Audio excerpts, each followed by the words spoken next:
Hello, everyone, and welcome back to our investigation.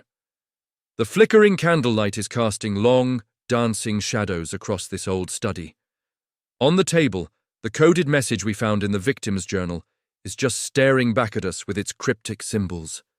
We've been at this for hours, cross-referencing every symbol with every single book in this dusty, ancient library. My head is absolutely pounding, a symphony of frustration and fatigue. Honestly, just as I was about to give up, Sarah, her eyes suddenly wide with a spark of realization, pointed to a faded nautical map hanging on the wall. "Wait a minute," she whispered, her voice barely audible. "Look at this. The symbols they're not letters, they're coordinates." We rushed to the map, and she was right. The strange markings from the journal corresponded perfectly with latitude and longitude lines on this old chart. My finger traced the intersecting lines, landing on a small, almost insignificant icon just off the coastline. It was an old, abandoned watchtower, one that's been deserted for decades. A shiver just ran down my spine. Why would the victim be interested in a derelict tower?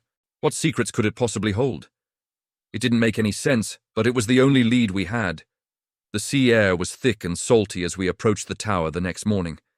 It stood there like a skeletal finger pointing towards a grey, unforgiving sky. The stone was slick with moss, and the windows were dark, empty eyes staring out at us. As we pushed open the heavy, creaking door, a wave of musty air just hit us.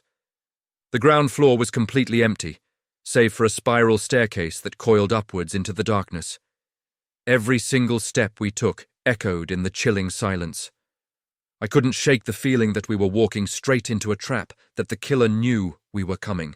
Reaching the top, we found a single room. A telescope was pointed out towards the sea, and a small wooden desk sat against the far wall.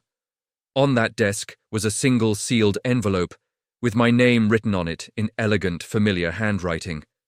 My blood ran cold. It was the same handwriting as the victim's. With trembling hands, I broke the seal. Inside was a photograph. It was a picture of me, taken just yesterday, as I stood outside this very tower. Someone had been watching us.